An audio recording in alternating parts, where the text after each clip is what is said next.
Kumain ya sudah apa? Jangan pero hota hapne ki আগে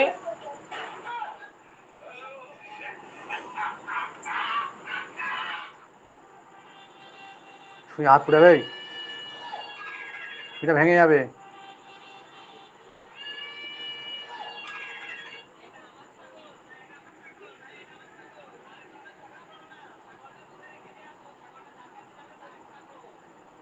বাটা নাড়বি তো।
আসসালামু আলাইকুম। ওয়ালাইকুম আসসালাম ওয়া রাহমাতুল্লাহি ওয়া বারাকাতুহু। কেমন আছেন ওস্তাদ? আলহামদুলিল্লাহ, কি খবর? ভালো সবাই? জি আলহামদুলিল্লাহ।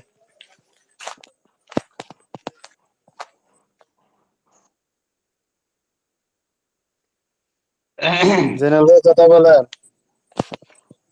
আব্দুর রহিম ভাই, মঞ্জুর ভাই। আপনাদের তো পরীক্ষা 13 তারিখে, তাই না? জি জি, আর এক সপ্তাহ আছে আর কি আমাদের। এই সপ্তাহ বাদ আর এক সপ্তাহ। হুম।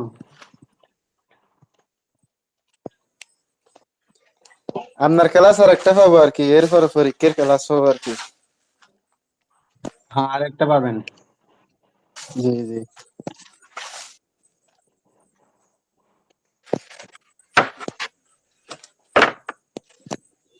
তো আমরা কি পিছন থেকে পড়বো? জেনারেল ভাই কথা বলেন না। ওই সবাই ঘুমাইছে নাকি? জেনারেল ভাই কথা বলতেছে না।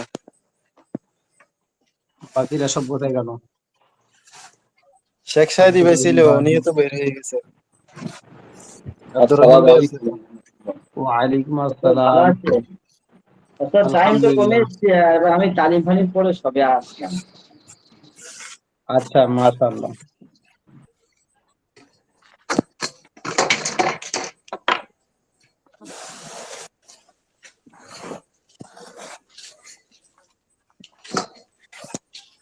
সবাই আমরা কিতাবে যাই, কিতাব বের করি।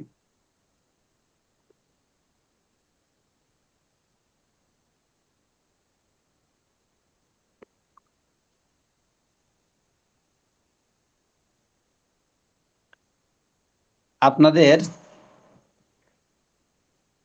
প্রশ্ন তৈরি করব দ্বিতীয় সময়, মানে এই গত পরীক্ষার পর থেকে তো করব, তাই না? কিন্তু গত পরীক্ষা কোন পর্যন্ত হয়েছিল এটা আপনাদের মনে আছে কি? ওস্তাদ আমার তো মনে নাই, একটু বলে দিলে ভালো হয়, তারপর পেয়েছি আমি। হুজুর আপনি বলছিলেন যে ৮৬ পৃষ্ঠা থেকে শুরু করবেন। ৮৬ পৃষ্ঠা থেকে। দীপ ওই 69 পৃষ্ঠা পর্যন্ত পরীক্ষা হয়েছিল। তাহলে আপনাদের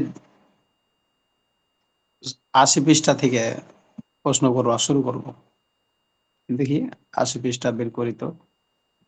দাগ দেওয়া থাকতে পারে, যে গত পরীক্ষাতে এগুলো গিয়েছে। হ্যাঁ, এই যে যে আমার যে বইয়ে দাগ মারা আছে 69 পৃষ্ঠা পর্যন্ত, প্রশ্নমালা পর্যন্ত দাগ দেওয়া রয়েছে। হুজুর 69 না ৭৯? হুজুর হ্যাঁ, শুনতে পাচ্ছি, বলেন। আমাদেরকে ৮৬ পৃষ্ঠা থেকে নামাজের তারতিব থেকে এখান থেকে কিন্তু আপনার প্রত্যেক এখান থেকে চ্যাপ্টার প্রশ্নমালা গুলো দাগাই দিছিলেন আপনি। ৮৬ পৃষ্ঠা। হ্যাঁ, ৮৬ পৃষ্ঠা মানে অর্থাৎ ৮৬ পৃষ্ঠা যে নামাজের তারতিব, এখানে প্রশ্নমালা আছে আপনার ৮৮ পৃষ্ঠার প্রশ্নমালা এগুলা দাগাই দিছিলেন, আমি পি দিয়ে রাখছি। ওই ৮৮ পৃষ্ঠা, হ্যাঁ ৮৮। হ্যাঁ হ্যাঁ, জি ওস্তাদ, জি ৮৮ আপনি তো পৃষ্ঠা দাগিয়ে দিয়েছিলেন শেষে গত কাজ আদা উনো কাজা গত উনো এখানে লাগবে। জি হুজুর। জি জি ওস্তাদ জি। আর ওখান থেকে ওস্তাদ জি। সব করতে হবে। এই যে আমার স্ক্রিনে হ্যালো। দেখেন, তাহলে জি সাউথ সিজদার, এখান থেকে দিয়েছিলেন গত সপ্তাহ। হ্যাঁ সাউথ সিজদার পর থেকে। ওস্তাদ হ্যাঁ, মাদ্রাসা থেকে মেসেজ দিছে, ওখান থেকে বলছিলে পিছিলা পড়াগুলা একটু রিভিজ দেওয়ার জন্য। আচ্ছা দিবনি, আর এক সপ্তাহ তো সামনে আছে। হ্যাঁ, ওখান থেকে এই যে বলছিল মানে আমি দেখছিলাম মেসেজটা আবশ্যক।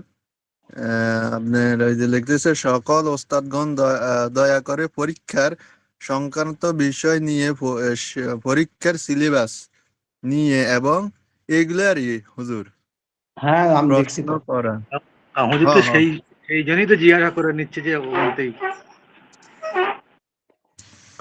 তো হুজুর সামনের দিকে পড়াইবেন না কোনো পিছিলা যে কয়টা ক্লাস আছে পিছিলা প্রশ্নগুলো একটু আলাপ আলোচনা ইয়ে করবেন?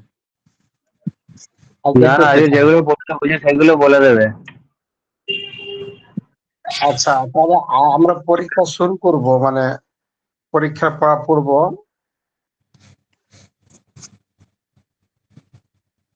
এই যে এটা হচ্ছে কত নম্বর পৃষ্ঠা?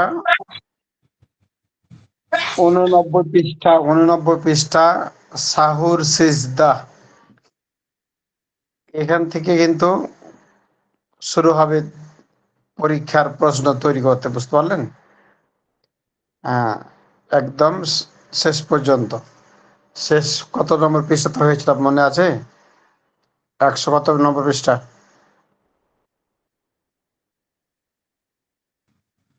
140 নম্বর পৃষ্ঠা পর্যন্ত মনে হয়। 40 নম্বর পৃষ্ঠা পর্যন্ত পড়া হয়েছে। তাহলে মোটামুটি 10 পৃষ্ঠা 50 পৃষ্ঠা মতো হয়েছে, গত পরীক্ষা থেকে কম।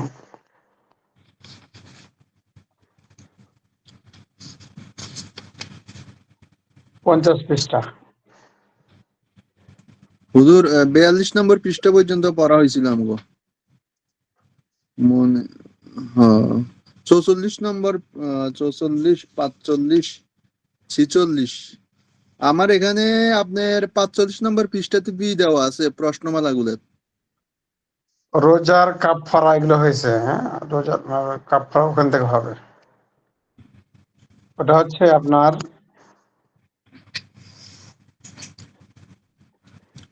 ওস্তাদজি 47, পরীক্ষার পরে 46। ক্লাস হবে? হ্যাঁ, পরীক্ষার পরে কি আবার পরীক্ষার পরে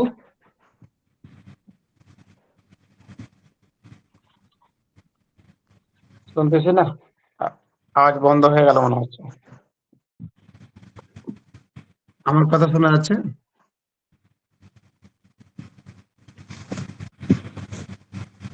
জি হুজুর, আপনার কথা শোনা যাইতেছে। আহ, পরীক্ষার পরে ছুটি যদি থাকে তো থাকতে পারে, এটা এখন আলোচনা হয়নি। আলোচনা হলে পরে তখন ছুটি দিবে। তাহলে আমরা 90 পৃষ্ঠা থেকে, মোটামুটি 90 পৃষ্ঠা থেকে 46 নম্বর পৃষ্ঠা পর্যন্ত, অর্থাৎ মোটামুটি 55 পৃষ্ঠা, 55-56 পৃষ্ঠা মোটামুটি পড়া হয়েছে। এর মধ্যে থেকে পরীক্ষা আসবে। এখন কি বলেন, এগুলো কি দাগিয়ে দিতে হবে? দাগিয়ে দেওয়া তো আর ঠিক নয়, যেহেতু এগুলো মাসলার কিতাব, সবগুলো দরকার, সবগুলো থেকে পড়তে হবে। তারপরেও আপনাদেরকে আমি কিছু সহজার্থে কয়েকটি জায়গা টাচ দিয়ে দিই, ওগুলো একটু ভালো করে পড়বেন।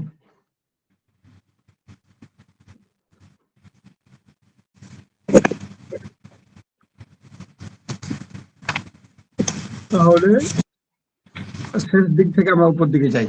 হ্যাঁ, তো রোজার কাফারা এ পর্যন্ত পড়া হয়েছিল। তার আগে প্রশ্নমালাটা দেখেন। ইয়াউমুস শাক, হ্যাঁ, এর পরিচয়।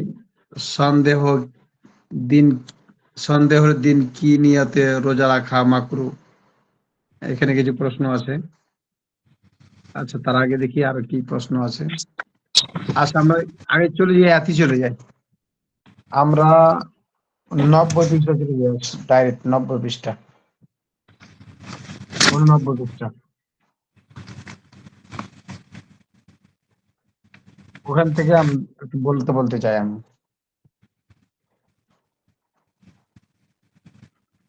সাহুর সিজদার পর থেকে দেখেন নিচে প্রশ্নমালা আছে।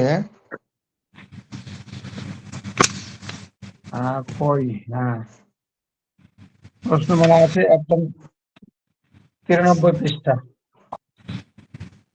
শেষ দিকে, একদম 93 পৃষ্ঠার শেষে। সাহুর সিজদার দ্বারা নামাজের ক্ষতিপূরণ হওয়া না হওয়ার ক্ষেত্রে মূলনীতি কি? হ্যাঁ, তারপরে 2 নম্বর আছে ভুলে ফরজের প্রথম রাকাতে কেরাত ছেড়ে দিলে, কিংবা ইচ্ছা করে ফাতিহা ছেড়ে দিল, কিংবা ভুল সূরার যুক্ত করার ছেড়ে দিল এবং সাহুর সিজদা দিয়ে নামাজ শেষ করলো, এক্ষেত্রে তোমার মতামত কি? এই প্রশ্নগুলো তাহলে ভালো করে ওস্তাদ জি, পড়তে হবে। হ্যাঁ, নতুন করে দাগিয়ে দিচ্ছেন নাকি? আমি তো যেগুলো আগে দিছিলেন গত সপ্তাহ ওইটি পড়তেছি তো, নতুন করে দিচ্ছেন নাকি? হ্যাঁ, ভালো। দাগিয়ে কি এ সপ্তাহে দেবো নাকি সামনের সপ্তাহে দেবো, বলেন, আপনারা বলেন। এই সামনের সপ্তাহে সপ্তাহে দিয়ে দেন হুজুর, এই সপ্তাহে দিয়ে দেন, সময় কম, এইসব পড়তে হবে সময় অনেক। সময় তো অনেক বেশি আছে। না হুজুর, অনেক কিতাব, আপনার একটা দুইটা না তো, আজকে আমরা আবার অনেকজন আসছে, কষ্ট আজকে মানে। দিয়ে দিন।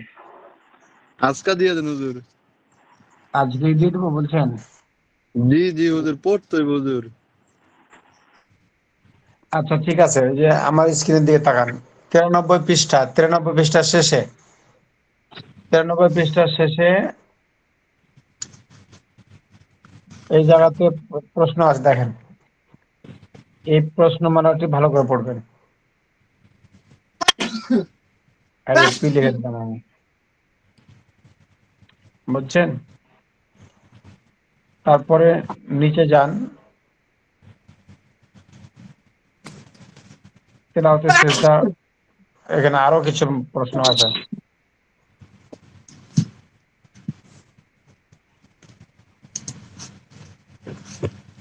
আচ্ছা,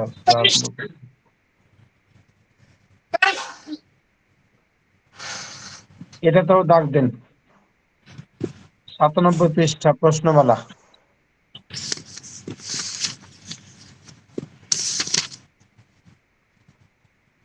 পাইছেন? আপনারা পাইছেন? জি হুজুর। প্রশ্নগুলো ভালো করে পড়বেন। 97 পৃষ্ঠা আর কি? হ্যাঁ, 97 পৃষ্ঠা। জি জি।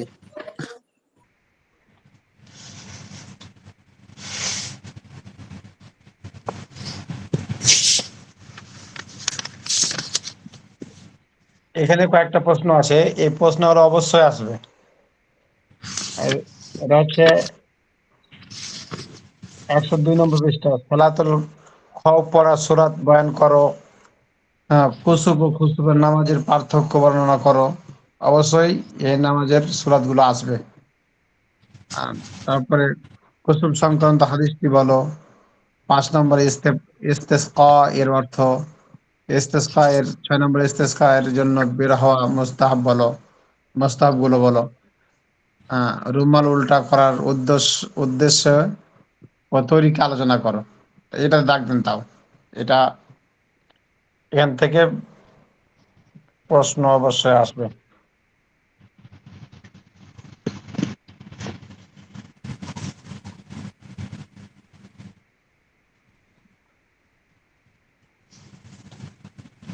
আজানে কামার, তারপরে না জানাজার নামাজ, অর্থাৎ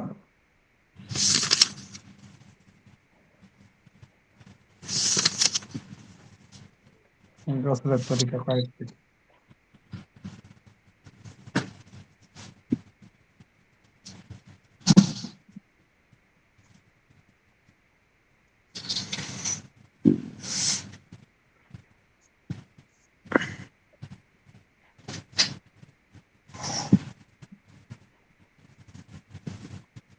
মৃত্যুর আলামত শুরু হওয়ার পর কি করণীয়? এখানে একটা দাগ দিয়ে দেন,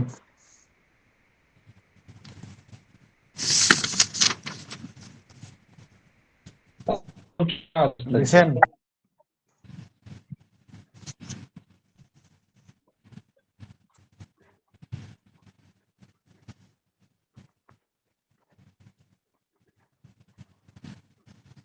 আবার নিচে যান,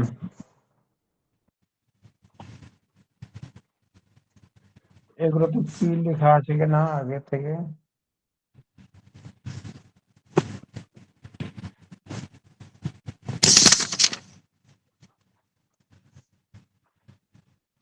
জানাজা নামাজের রকম কি কি, এগুলো অবশ্যই পি আগে থেকে দিয়েছিলাম পরীক্ষাতে পড়বে জন্য।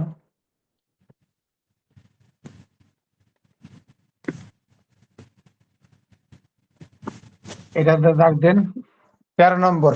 113 পৃষ্ঠা।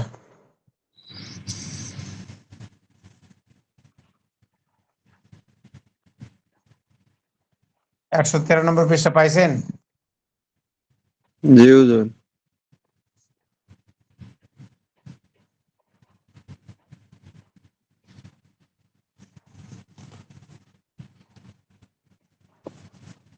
তারপরে শহীদের ফজিলত ও মর্যাদা সম্পর্কে যা জানো বলো। শহীদের পরিচয় বলো। শহীদকে গোসল দেওয়ার শর্ত বলো। মুরছাদ কাকে বলে? এটা থাক, জাকাতে চলে আসেন।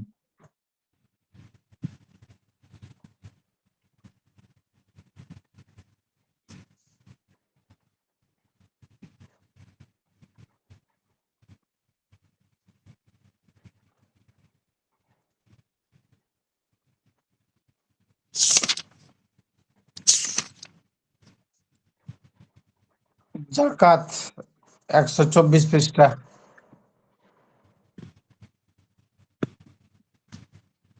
ডাক দেন, জাকাতে ডাক দেন সবাই।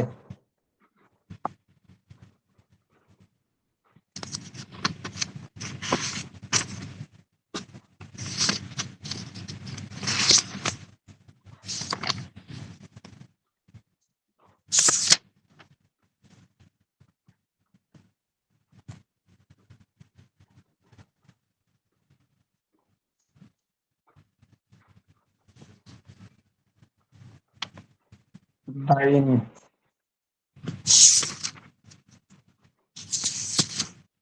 126 নম্বর পৃষ্ঠা দিছি আর কি। 130 পৃষ্ঠা নিচে দাইনুন আছে না? দাইন এর প্রকার ভেদ, এ দাগ দেন।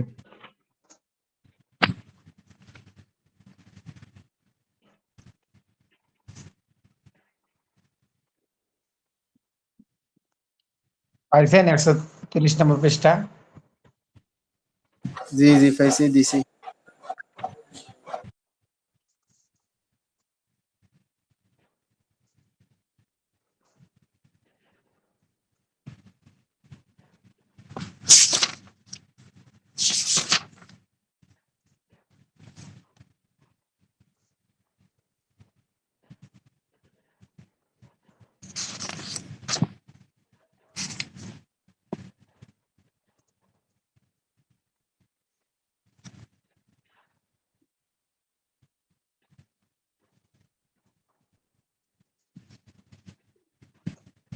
একশো 36 পৃষ্ঠা।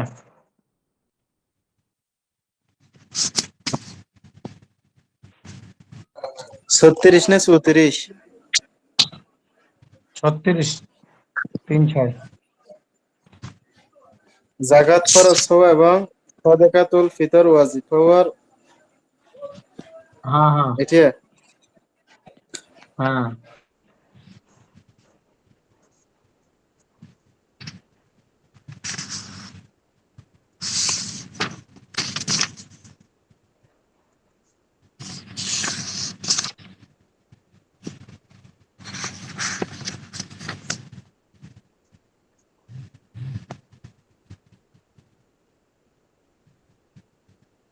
একশো 44 যেটা আর কি।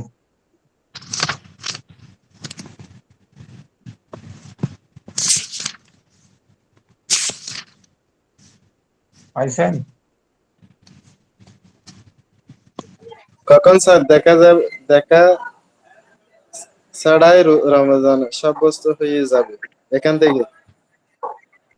হ্যাঁ, কখন চাঁদ দেখা ছাড়াই রমজান সাব্যস্ত হবে না। তারপরে নিচে আসুন আরো। সমস্যা।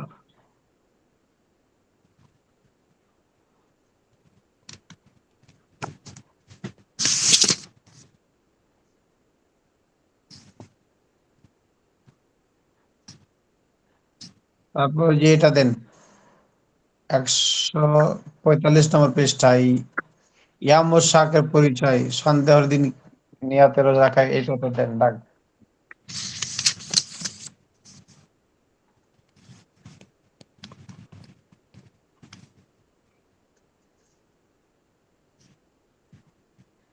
এ পর্যন্ত পরীক্ষা হবে, বুঝতে পারছেন?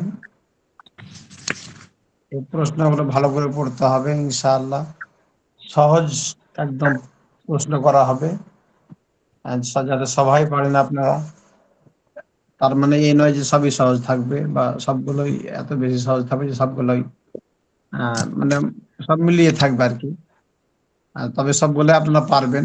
এটা সহজ একটা কিতাব, চাইলে পারে 2-3 বার শেষ করা যাবে, যেহেতু বেশি পড়া হয়নি মোটামুটি। সব মিলিয়ে 50-55 পড়া হয়েছে। আর এই মাত্র এই অল্প কিছু পড়া, তো এই 2 দিনই শেষ করা যাবে ইনশাআল্লাহ। যদি কেউ চাই 50 পৃষ্ঠা আমি একদিনে শেষ করব, 1 বছর শেষ করব, তাও পারবে। হুজুর, হ্যাঁ, যেগুলো যেগুলো দাগাই দিছেন এগুলো এগুলো থেকে পড়তে বলেন একজন রে হুজুর। তাহলে যে প্রথমে ছিল যে আবার 90-90 পৃষ্ঠা, জি। ওই চ্যাপ্টার গুলো পড়েন। এটা হচ্ছে কত নম্বর পৃষ্ঠা থেকে?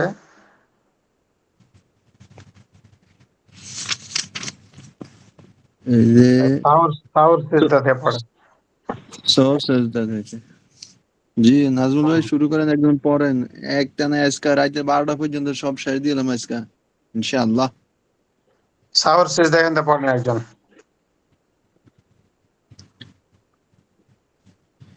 নাজমুল ভাই পড়েন না, এক একজনে এক এক চ্যাপ্টার পড়েন। কত নম্বর পৃষ্ঠা? 91। 90 নম্বরে সহজ সেজদা থেকে পড়েন, এক একজনে এক এক পৃষ্ঠা করে পড়েন জলদি। হুজুর আছে যেখানে প্রশ্ন যেটা আটকে বিসমিল্লাহির রাখবো ওটার দিকে রহমানির দেখবেন। রহিম। সাহু আমি সাজদার আছি, সূরত। শুরু করেন, সাহু আমি আছি। সাজদা ওয়াজিব হলে শেষ বৈঠকে তাশাহুদের পর ডান দিকে এবং তাকবীর বলে নামাজের মতো 2টি সাজদা করবে। তারপর বসে ওয়াজিব তাশাহুদ পড়বে এবং দরুদ পড়বে এবং নিজের জন্য দোয়া করবে। তারপর ডানে ও বামে নামাজ থেকে বের হওয়ার সালাম দেবে।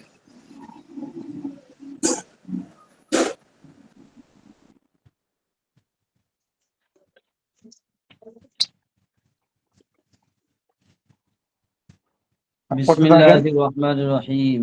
বিসমিল্লাহির রহমানির তাশাহুদের রহিম। পর যদি সালাম না ফিরিয়ে সাহু সিজদা চলে যায়, তাহলে নামাজ তো হয়ে যাবে, তবে মাকরুহ তানজি হবে।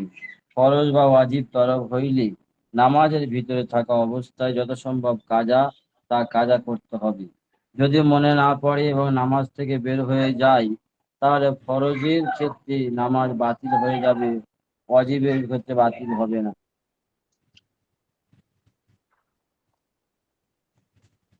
না- নামাজের মাঝখানে নামাজের সন্দেহের মাঝে মাসালা। সন্দেহের মাসআলা। নামাজের মাঝে যদি সন্দেহ আসে এবং চিন্তা করে, সন্দেহ দূর করে, কিন্তু চিন্তায় একরকম পরিমাণ দীর্ঘ হয়ে যায়, তাহলে পরবর্তী ফরজ বা ওয়াজিব সম্মিলিত বিলম্বিত হওয়ার কারণে সাহসিজদা ওয়াজিব হবে। চিন্তার পরিমাণ এক রকমের কম হলে সিজদা ওয়াজিব হবে না, কেননা এতটুকু চিন্তা না করে উপায় থাকে না। যদি নামাজের মাঝে রাকাত সংখ্যা নিয়ে সন্দেহ হয় এবং এই সন্দেহের পিছনে 1-2 বার মাত্র হয়ে থাকে, তাহলে নামাজ বাতিল হয়ে যাবে এবং নতুন করে নামাজ শুরু করতে হবে। যদি এ সন্দেহের পিছনে বারবার হয়ে থাকি এবং অভ্যাসে পরিণত হয়ে থাকি, তাহলে তার প্রবল ধারণার উপর আমল করবে। যদি কোনো সংখ্যার উপর প্রবল ধারণা না হয়, তাহলে কম সংখ্যার উপর আমল করবে এবং এমন প্রত্যেক রাকাতের পর বসবে যেটা শেষ রাকাত হওয়ার সম্ভাবনা আছে, আর সহসিজদা দেবে। নামাজ শেষ হওয়ার পর রাকাত সংখ্যা নিয়ে সন্দেহ হলে নামাজ বাতিল হবে না। নামাজ শেষ হওয়ার পর যদি নিশ্চিত হয় যে কোনো রাকাত ছুটে গেছে, তাহলে নামাজের পর পরপন্থী কোনো কাজ না করা পর্যন্ত ওই রাকাত পড়ে নেবে। আর নামাজের পরপন্থী কোনো কাজ করে থাকলে পুনরায় নামাজ পড়ে নেবে।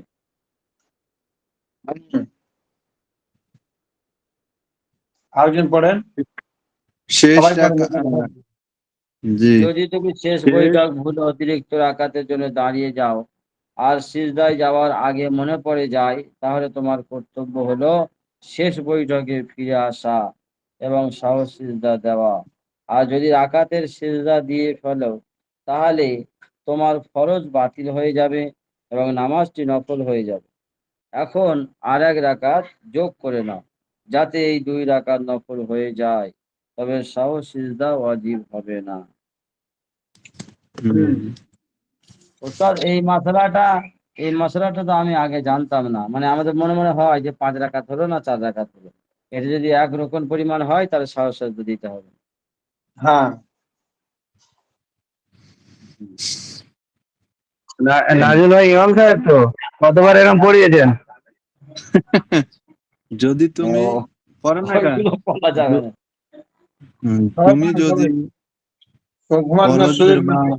ভিতরের প্রথম বৈঠকে ভুলে সোজা দাঁড়িয়ে যাও, তাহলে বৈঠকে ফিরে না এসে স্বাভাবিক নিয়মে নামাজ শেষ করবে এবং সেজদা দিবে।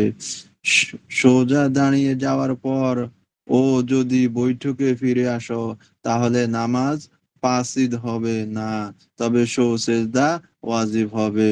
উভয় ক্ষেত্রে কারণ অবশ্যই ভিন্ন, সেটা তুমি ভেবে দেখো। আর যদি সো আর যদি সোজা দাঁড়ানোর আগে মনে পড়ে যায়, তাহলে তুমি বৈঠকে ফিরে আসবে। যদি দাঁড়ানোর কাছাকাছি চলে গিয়ে থাকো, তাহলে সেজদা ওয়াজিব হবে। আর যদি বসার কাছাকাছি থেকে থাকো, তাহলে সেজদা ওয়াজিব হবে না। কারণ ভেবে দেখো, তুমি যদি শেষ বৈঠকের পর অতিরিক্ত রাকাতের জন্য দাঁড়িয়ে যাও আর সেজদা যাওয়ার আগে মনে পড়ে, তাহলে বৈঠকে ফিরে আসা তোমার কর্তব্য। আর যদি সেজদা চলে গিয়ে থাকো, তাহলে তোমার ফরজ বাতিল হবে না, কেননা শেষ বৈঠক হয়ে গেছে। এখন তুমি ইচ্ছা করলে কয়েকটি রাকাত যোগ করতে পারো, যাতে 2 রাকাত নফল হয়ে যায়। যদি আরেক রাকাত যোগ না করো, এই এই রাকাতটি বেকার হলো। তবে উভয় শুরুতে তোমাকে সেজদা করতে হবে। কয়েকটি মাসালা। ইমামের ভুলে ইমাম ও মুক্তাদির উভয়ের উপর সেজদা ওয়াজিব নয়, কিন্তু মুক্তাদির ভুলে ইমাম ও মুক্তাদির কারোর উপর সেজদা ওয়াজিব হয় না। মাসবুক যদি ইমামের পরে কোনো ভুল করে, তাহলে তার উপর সেজদা ওয়াজিব হবে। সেজদা ওয়াজিব হওয়ার পর ইচ্ছাকৃতভাবে তা ছেড়ে দিলে গুনাহ হবে এবং নামাজ দৌড়ানো ওয়াজিব হবে। একাধিক ভুলের জন্য 2টি সেজদা যথেষ্ট। সেজদা না দিয়ে যদি নামাজ শেষে সালাম ফিরে ফেলো, তবে নামাজের পরিপন্থী কোনো কাজ না করা পর্যন্ত সেজদা দিবে। আর নামাজের পরিপন্থী কোনো কাজ করে ফেললে সেজদা রহিত হয়ে যাবে। 4 রাকাতের নামাজের যদি 2 রাকাতের পর শেষ রাকাত ভেবে সালাম ফিরে ফেলো এবং তারপর মনে পড়ে, তাহলে পরবর্তী নামাজ চালিয়ে যাবে এবং সেজদা দিবে। জুম্মা ও ঈদের বড় জামাত হলে সেজদা রহিত হয়ে যায়, কেননা তাতে ইশারা অঙ্গীকার থাকে। ইমাম সেজদা থেকে গাফিল হওয়ার পর সালামের আগে যদি কেউ ইক্তেদা করে, তবে ইক্তেদা সহি হবে, কিন্তু মুক্তাদির উপর সেজদা ওয়াজিব হবে না। সেজদার সেজদার হালতে ইমামের ইক্তেদা করলে মুক্তাদিরকে ও ইমামের অনুসরণের সেজদা করতে হবে। দ্বিতীয় সেজদা শরিক হলে ইমামের সঙ্গে দ্বিতীয় সেজদা করতে হবে। প্রথম সেজদা কাজা করতে হবে না।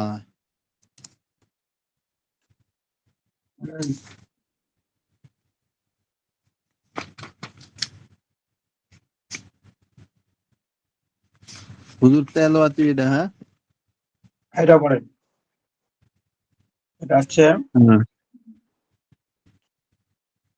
তিলাওয়াতের সেজদা। তেলাওয়াতি সেজদা। তেলাওয়াতি সেজদা কোরআনের 14টি সেজদার আয়াত রয়েছে। সূরাগুলোর নাম এই হুজুর সূরা আরাফ, না হ্যাঁ, হুজুর সূরা আরাফ, সূরা রআদ, রদ, না নাজমুল হুজুর কই, নাজমুল সূরা কোথায় গেল? জি নাহাল, ওস্তাদ। হ্যাঁ বলে দেন, নামগুলো বলে দেন।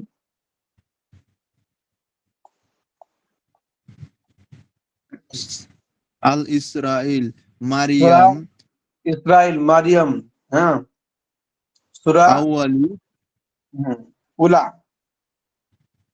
উলা, সূরা আর উলা ফিল হজ, সূরা তারপরে নাহাল, সূরা ফুরকান, সূরা নামল, ইসরাইল, সূরা মারিয়াম, ওলা, ফিল, হাজ, সিজদা, ফুরকান, সদ, সূরা ফুরকান, সূরা হামিম, নামল, সূরা আলিফ লাম মিম সেজদা, সাজদা, সূরা সদ, সূরা হামিম, সূরা সাজদা, সূরা নাজম, সূরা হুম, ইনশিকক, সূরা আলাক। এই সূরাগুলোর মধ্যে তিলাওয়াতের সেজদার আয়াত আছে। জি। তারপর পড়েন। হুম। তুমি যদি সেজদার কোনো আয়াত তেলাওয়াত করো কিংবা ইচ্ছা বা অনিচ্ছায় সেজদার কোনো আয়াত শুনো, তাহলে তোমার উপর তেলাওয়াতি সেজদা ওয়াজিব হবে। ইমাম যদি সেজদার আয়াত তেলাওয়াত করে তাহলে তিনি তেলাওয়াত না, সেজদা তেলাওয়াত মানে তেলাওয়াত তিলাওয়াত। তেলাওয়াত তেলাওয়াত করে তাহলে তিনি সেজদা দিবেন এবং মুক্তাদির ও তার সঙ্গে সেজদা দিবেন। কিন্তু মুক্তাদির সেজদার আয়াত তেলাওয়াত করলে ইমাম মুক্তাদির কারো উপর সেজদা ওয়াজিব হবে না।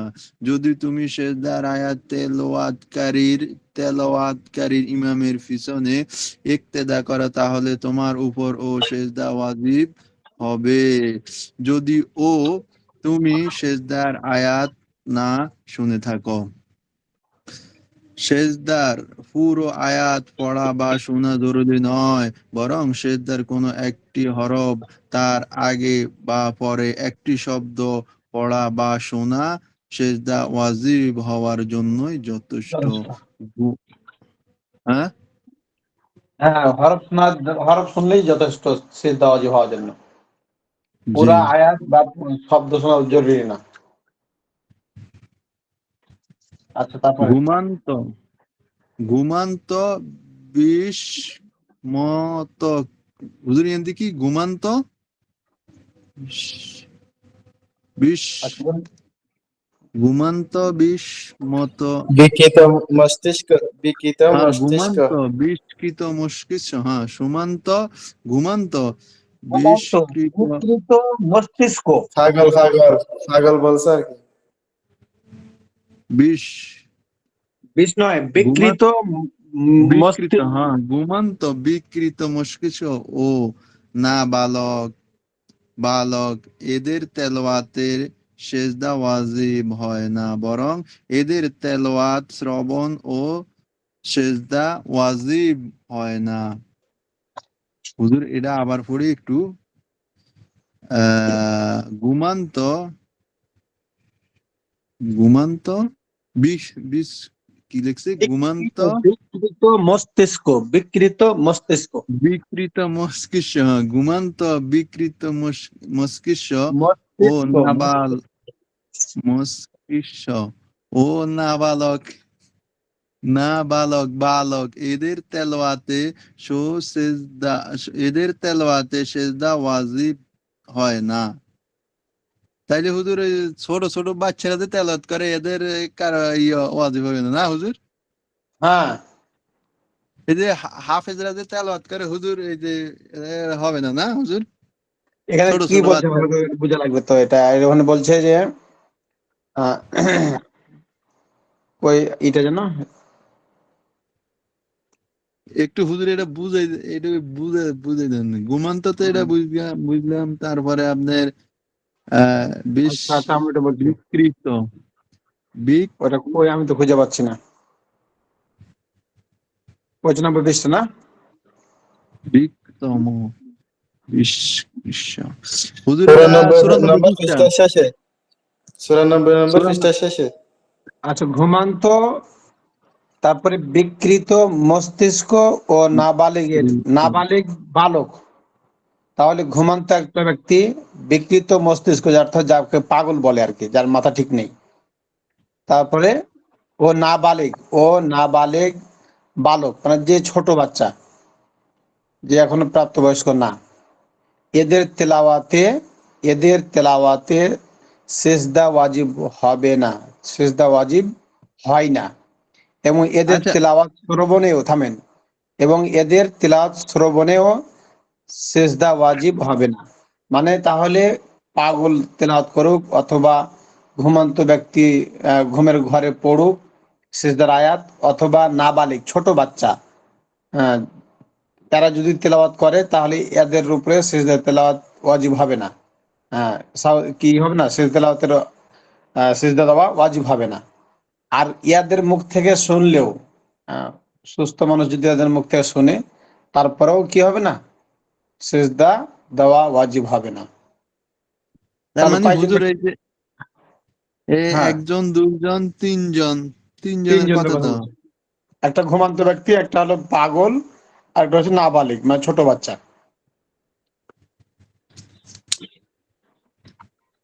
তারপরে বলেন। তাইলে হুজুর এই যে মাদ্রাসায় যে ছাত্ররা যে হেফজু করে এদের তেলাওয়াত শুনলো, তেলাওয়াতে সেজদার আরেকটা শুনলো, এরকম সেজদা ওয়াজিব হবে না, না হুজুর? হ্যাঁ হ্যাঁ, মাদ্রাসায় যদি নাবালিগ ছোট বাচ্চারা পড়ে না, ওদের তিলাওয়াত শ্রবণ দ্বারা সিজদা ওয়াজিব হবে না। তবে সিজদা দেওয়াটা কি হবে, সিজদা দিতে হয়, সিজদাটা আহ, দিবে যাতে করে এটা কি থাকে, রেওয়াজ থাকে, প্র্যাকটিসটা হয়। হ্যাঁ, জি হুজুর। আমরা শিক্ষা গ্রহণ দিলে করার ভালো লাগে কি সওয়াব হবে? হবে, না হুজুর? হ্যাঁ, দিলে সব হবে। দিলে সব হবে, না দিলে পারে কি হবে না, কোনো গুনাহ হবে না। ওয়াজিব ওয়াজিব তরক করে যে গুনাহ হয়, মানে ওয়াজিব তরক হবে না। জি হুজুর, যাক হুজুর বুঝলাম এটা।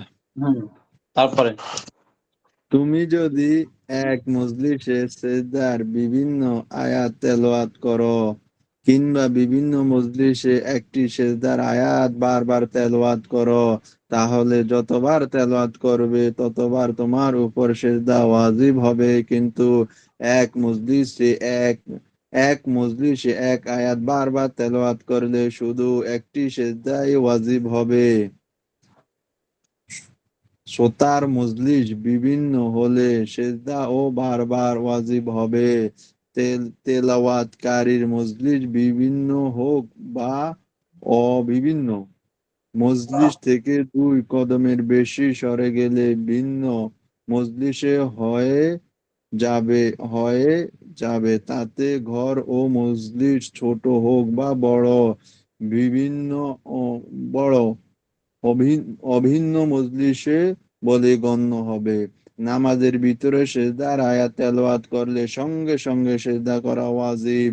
যদি সঙ্গে সঙ্গে রুকুতে চলে যাও এবং তেলাওয়াত সেজদার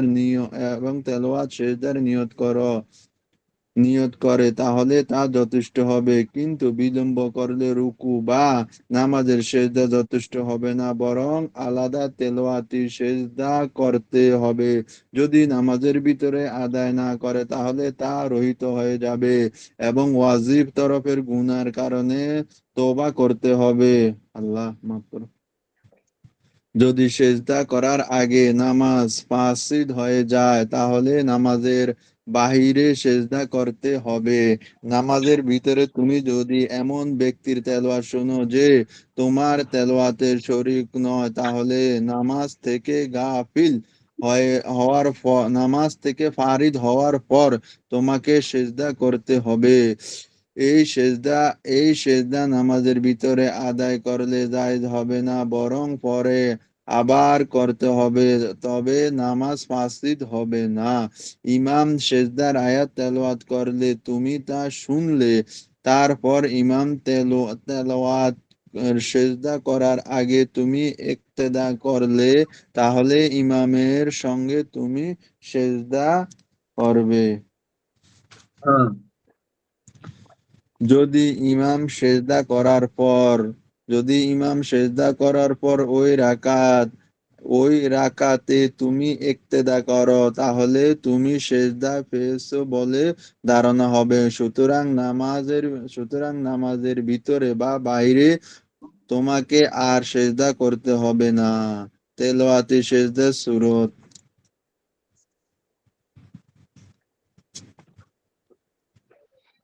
দাঁড়ানো বিসমিল্লাহির অবস্থা। রহমানির রহিম। তেলাওয়াতে সেজদার সূরত। দাঁড়ানো অবস্থা থেকে তাকবীর বলে সেজদায় চলে যাও। ঠিক যেভাবে নামাজের সেজদা করো। তারপর 3 তাসবিহ পড়ো, তারপর তাকবীর বলে মাথা তুলো। তেলাওয়াতের সেজদা হয়ে গেল। সেজদার তাকবীরের সময় তাকবীরে তাহরিমার মতো হাত তুলবে না এবং সেজদা থেকে উঠে তাশাহুদও পড়বে না, সালামও দেবে না। তেলাওয়াতি সেজদার রুকন শুধু একটি, মাটিতে কপাল রাখা কিংবা এর পরিবর্তে রুকু করা কিংবা অসুস্থ ব্যক্তির জন্য ইশারা করা। 2 তাকবীর হলো সুন্নত। দাঁড়ানো অবস্থা থেকে সেজদায় যাওয়া উত্তম, তবে বসেও সেজদা করা যায়। নামাজ সহিহ হওয়ার জন্য যা যা শর্ত, তেলাওয়াতি সেজদা সহিহ হওয়ার জন্য তা শর্ত। যেমন শরীর, কাপড় ও জায়গা পাক হওয়া, সতর ঢাকা এবং কেবলামুখী হওয়া। যেসব কারণে নামাজ ভঙ্গ হয়, সেই সব কারণে তেলাওয়াতি সেজদাও ভঙ্গ হয়। যেমন কথা বলা, উচ্চ শব্দে হাসা, ইচ্ছাকৃত হাসাত করা। তবে নামাজের মধ্যে হাসলে নামাজ ভঙ্গ হয়, তাহারাতও ভঙ্গ হয়, কিন্তু তেলাওয়াতি সেজদার হাসলে সেজদা ভঙ্গ হয়, তবে তাহারত ভঙ্গ হয় না। কয়েকটি মাসালা। সেজদা ওয়াজিব হওয়ার বইয়ে কয়েকটি মাসালা। সেজদা ওয়াজিব হওয়ার বইয়ে সেজদার আয়াত বাদ দিয়ে তেলাওয়াত করা মাকরুহ। তবে শ্রোতা সেজদার জন্য প্রস্তুত না থাকলে সেজদার আয়াত আস্তে তেলাওয়াত করা উত্তম। 2. নামাজের একই রাকাতে একই সেজদার আয়াত বারবার পড়লে একটি সেজদা ওয়াজিব হবে। বিভিন্ন রাকাতে পড়লে ইমাম আবু হানিফা রাহমাতুল্লাহির মতে একটি সেজদা ওয়াজিব হবে। আর ইমাম মুহাম্মদ রাহমাতুল্লাহির মতে প্রতিটি তেলাওয়াতের জন্য একটি করে সেজদা ওয়াজিব হবে। মুক্তাদি সেজদার আয়াত তেলাওয়াত করলে তার উপর, ইমামের উপর এবং অন্যান্য মুক্তাদির উপর সেজদা ওয়াজিব হবে না, নামাজের ভিতরেও না, বাইরেও না। তবে নামাজের বাইরে থেকে কেউ শুনলে তার উপর সেজদা ওয়াজিব হবে। সালাতুল খৌফ। জিহাদের ময়দানে আল্লাহর দুশমনদের বিরুদ্ধে যুদ্ধরত অবস্থায় নামাজের বিধান রয়েছে। সুতরাং বোঝা যায় যে নামাজ কত গুরুত্বপূর্ণ রুকন।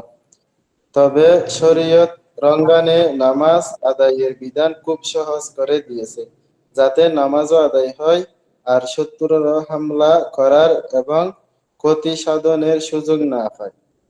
রঙ্গানে উত্তম হলো আলাদা আলাদা ইমামের পিছনে আলাদা জামাতে নামাজ পড়ে নেয়া। কিন্তু যদি সকল মুজাহিদ একই ইমামের পিছনে নামাজ পড়তে চায়, তাহলে তার সূরত এই যে ইমাম মুসল্লিদেরকে দুই ভাগ করবেন, এক ভাগ শত্রুর মোকাবেলায় প্রস্তুত থাকবে, দ্বিতীয় ভাগকে নিয়ে ইমাম নামাজ শুরু করবেন এবং মুসাফির হলে বা ফজর হলে 1 রাকাত আদায় করবেন আর মুকিম হলে 4 রাকাতই নামাজ 2 রাকাত পড়বেন। তারপর এই দল শত্রুর সামনে চলে যাবে এবং প্রথম দল ইমামের পিছনে এসে তাহেরিমা বেঁধে নামাজ শুরু করবেন। ইমাম তাদেরকে নিয়ে অবশিষ্ট নামাজ পড়বেন এবং সালাম ফেরাবেন, কিন্তু মুক্তাদিরা সালাম ফিরাবে না। এরা শত্রুর সামনে চলে যাবে এবং আগে নামাজ পড়ে যাওয়া দলটি এসে কিরাত ছাড়া বাকি নামাজ পড়বে। তারপর তারা শত্রুর সামনে চলে যাবে এবং দ্বিতীয় দলটি এসে কিরাত সহ বাকি নামাজ পড়বে, কেননা তারা হলো মাসবুক। মাগরিবের নামাজে ইমাম প্রথম দলের সঙ্গে 2 রাকাত এবং দ্বিতীয় দলের সঙ্গে 1 রাকাত পড়বেন। নামাজের মাঝে দুই দলের আসা যাওয়া ফাইদল হতে হবে। সোয়ার অবস্থায় হলে নামাজ হবে না। এই আসা যাওয়া কেবলা থেকে শত্রুর দিকে হোক কিংবা শত্রু থেকে কেবলার দিকে। পরিস্থিতি যদি এত গুরুতর হয় যে সোয়ারি থেকে নামাই সম্ভব নয়, তাহলে সে অবস্থায় জামাত জায়েজ নয়, বরং সোয়ার অবস্থায় ইশারায় মাধ্যমে একা একা নামাজ পড়ে নেবে। সম্ভব হলে কেবলামুখী হবে আর সম্ভব না হলে কেবলা মুখ ছাড়াই পড়বে। তবুও ওয়াক্ত মতো নামাজ আদায় করতে হবে, কোনো অবস্থায় নামাজ তরক করা যাবে না। ফাইয়েদল মুজাহিদও নামাজ কাজা করতে পারবে না, বরং দাঁড়িয়ে বসে রুকু সেজদা করে কিংবা ইশারার মাধ্যমে যেভাবে সম্ভব নামাজ আদায় করে নেবে। পরিস্থিতি যদি আরো গুরুতর হয় এবং নামাজ আদায় করা কোনোভাবে সম্ভব না হয়, তাহলে পরে কাজা পড়ে নেবে।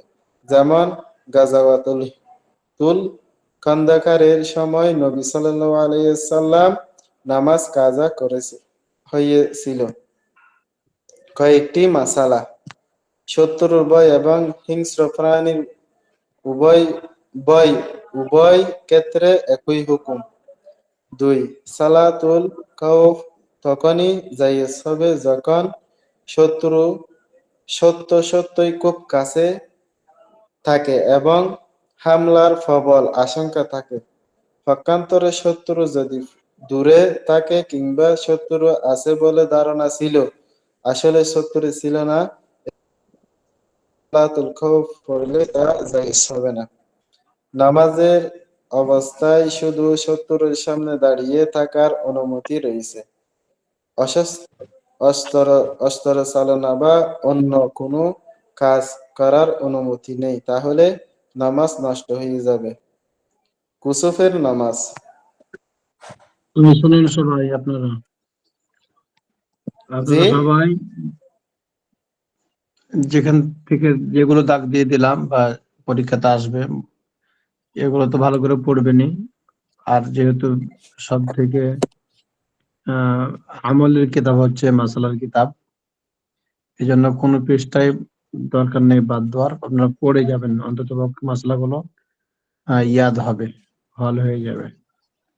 এই জন্য A to Z পড়বেন আর পরীক্ষার পড়াগুলো বেশি করে পড়বেন।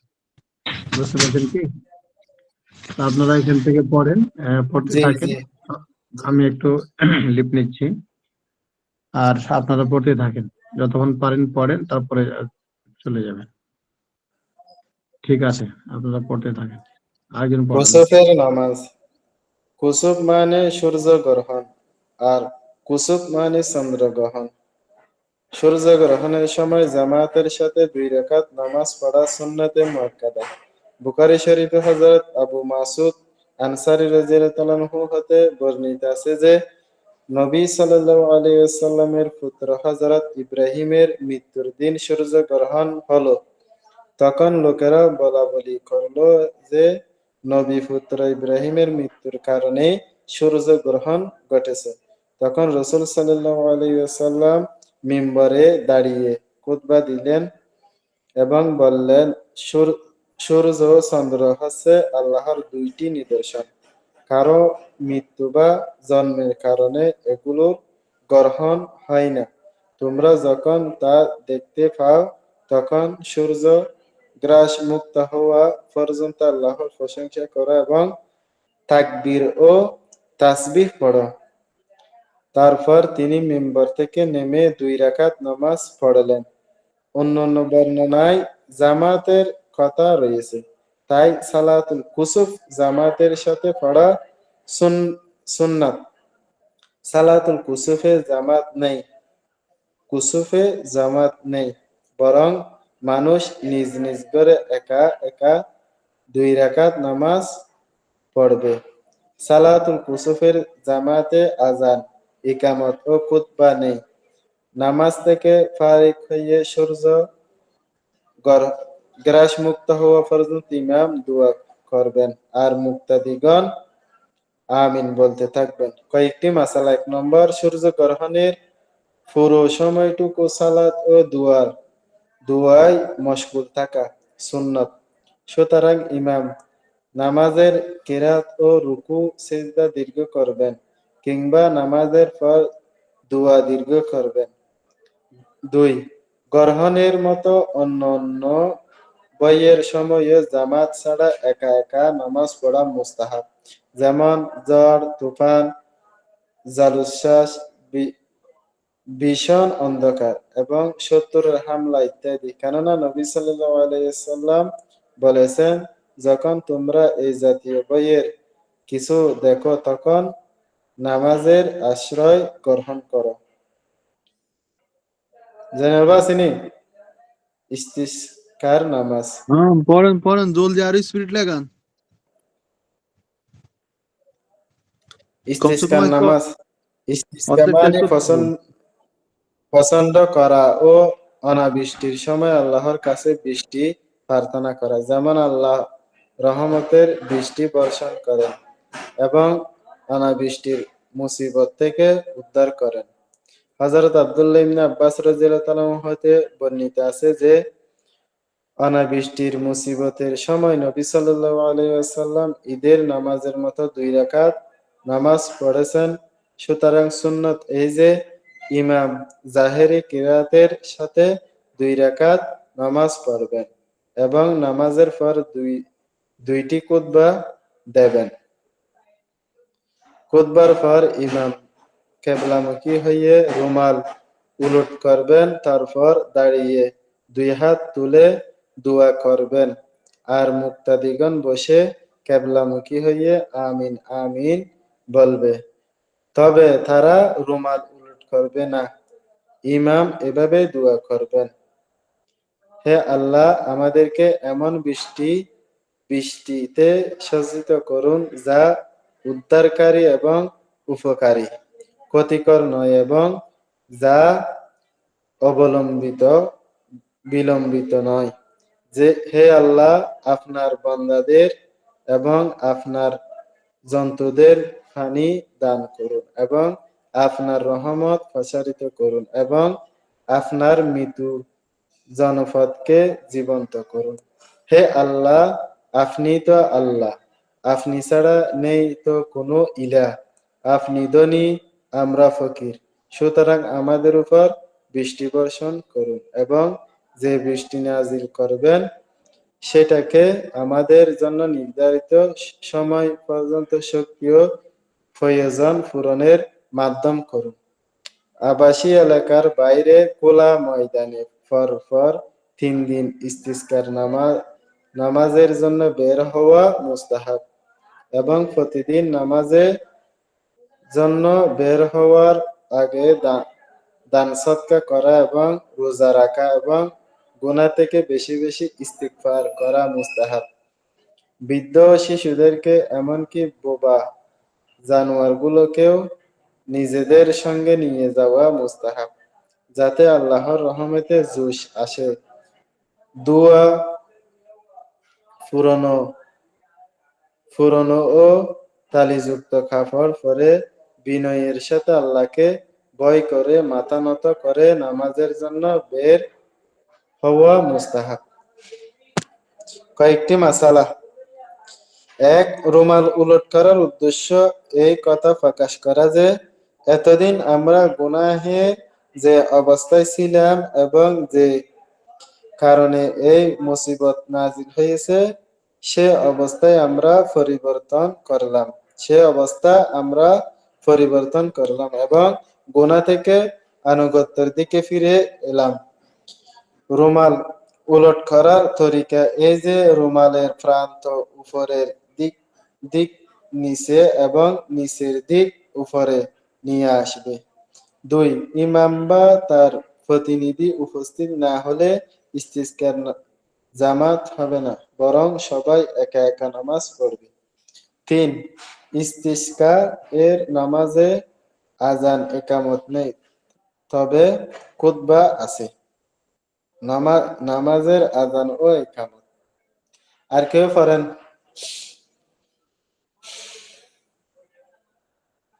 আরেকজন পড়েন।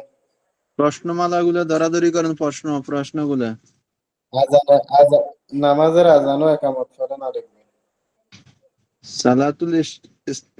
সালাতুল খওফ পড়ার সুরুত বয়ান করো।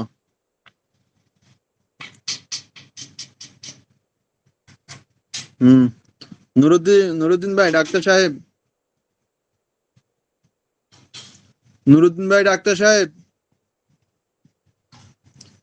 বাংলা আঞ্চলিক আফসারুদ্দি ভাই।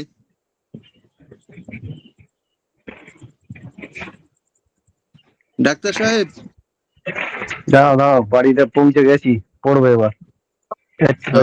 ততক্ষণ পড়ো।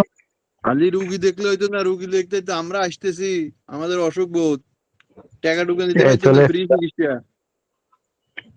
ফ্রি, সব ফ্রি।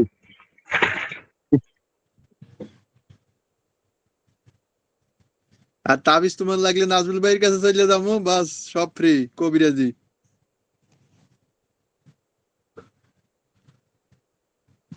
বিসমিল্লাহির রহমানির রহিম। নামাজের এটা দিছিনি, নামাজের আজান ও একামত। জয়নাল, হ্যাঁ, আজান এর পরীক্ষার সাজেশন তো সব বলে দিল, যে পুরোটা পড়ে। এখন পুরোটাই পর। আজান এর আবেদনিক অর্থ হলো ঘোষণা। শরীয়তের পরিভাষায় আজান অর্থ নির্দিষ্ট সময়ে নির্দিষ্ট শব্দ যোগ নির্দিষ্ট নির্দিষ্ট সময়ে নামাজের ঘোষণা। 5 ওয়াক্ত নামাজের জন্য এবং জুম্মার জন্য আজান হলো সুন্নতে মুআক্কাদা, এছাড়া অন্য কোনো সময়ে আজান নেই। একামত ও জুম্মার এবং 5 ওয়াক্ত নামাজ এর জন্য সুন্নতে মুআক্কাদা। মুকিম মুসাফির জামাতে নামাজ ও একা নামাজ এবং উক্ত ও কাজা নামাজ সর্বক্ষেত্রে আজান ও ইকামতে সুন্নত। আজানের শব্দগুলো এই, আর ফজরের আজানে এটা বলবে রে হাইয়া আলাল ফালাহ, এরপর দোয়া যোগ করবে। একামাত ও আজানের অনুরূপ, তবে এরপর দোয়া যোগ করতে হবে, দোয়াও আছে। কাজা নামাজের জন্য আজান ও একামত দেওয়া হবে। যদি কয়েক উক্ত কাজা হয়ে থাকে এবং একসঙ্গে কাজা করা হয়, তাহলে প্রথমটি আজান একামত দুটোই দেওয়া হবে। পরবর্তীগুলোতে ইচ্ছা করলে আজান একামত দুটোই দেবে কিংবা শুধুই একামত দিবে। আজান দেওয়া হবে ধীরে ধীরে আর আজান দেওয়া হবে ধীরে ধীরে আর একামত দেওয়া হবে একটু দ্রুত। আজানের মুস্তাহাবসমূহ। ডাক্তার সাহেব বাড়িতে আসছেননি? এমন ব্যক্তি আজান দেওয়া মুস্তাহাব যিনি আমলদার এবং নামাজ নামাজের ওক্ত সম্পর্কে অভিজ্ঞত এবং আযান একামতের সুন্নাত সম্পর্কে গত নাকি? অজু অবস্থায় আযান দেওয়া, আযান দিতে গেলে অজু লাগবে। কেবলামুখী হওয়া, এর সময় চেহারা ডান দিকে ফেরানো, এবং এই দোয়া আছে একটা দোয়া বলা, মানে এর এর সময় চেহারা বাম দিকে ফেরানো। কেন? কানে আঙ্গুল দেওয়া, আযান ও একামতের মাঝে এতটা সময় রাখা। জয়নাল ভাই, পড়েন পড়েন, হ্যাঁ আপনি পড়েন, আমরা শুনি, একটু দেন, বুঝি একটু। কেবলামুখী হওয়া এবং হাইয়া আলাস সালাহ এর সময় চেহারা ডান দিকে ফেরানো, এবং হাইয়া আলাল ফালাহ এর সময় চেহারা বাম দিকে ফেরানো। কানে আঙুল দেওয়া 4 নম্বর। 5 নম্বর হচ্ছে আজান ও একামতের মাঝে এতটা সময় রাখা যাতে মুসল্লিরা এসে হাজির হতে পারে, মানে যখন আজান দেবে আর যখন জামাতের শুরু হবে, জামাতের আগে যখন একামতটা দেয়া, সময় সংকীর্ণ হলে বিলম্ব করবে না। আচ্ছা, মাগরিবের আজান ও ইকামতের মাঝে ছোট 3 আয়াত বা 3 পদক্ষেপ পরিমাণ বিলম্ব করা, এত বেশি বিলম্ব না করা। আজান শোনা মাত্র সমস্ত ব্যস্ততা ফেলে আজানের প্রতি মনোযোগী হওয়া উচিত, এবং মুয়াজ্জিনের পর পর আজানের শব্দগুলো দোহরানো উচিত। তবে হাইয়া আলাস সালাহ, হাইয়া আলাল ফালাহ এর পর লা হাওলা ওয়ালা কুওয়াতা ইল্লা বিল্লাহিল আলিয়্যিল আযীম এটা পড়বে। আচ্ছা, বলবে। এবং আসসালাতু খায়রুম মিনান নাওম এরপরে নাকি ভাই সাদাক্তা স্ক্যান দেখা যাচ্ছে, স্ক্যান। সাদাক্তা ও বারাক্তা এই দোয়া পড়বে। আজান শেষে মুয়াজ্জিন ও শ্রোতা সকলেরই এই দোয়া পড়া মুস্তাহাব। আল্লাহুম্মা রাব্বি হাযিহি দাওয়াতি তাম্মাতি বুদ্ধির ওয়াস ভাই সালাতি শোনা যায়?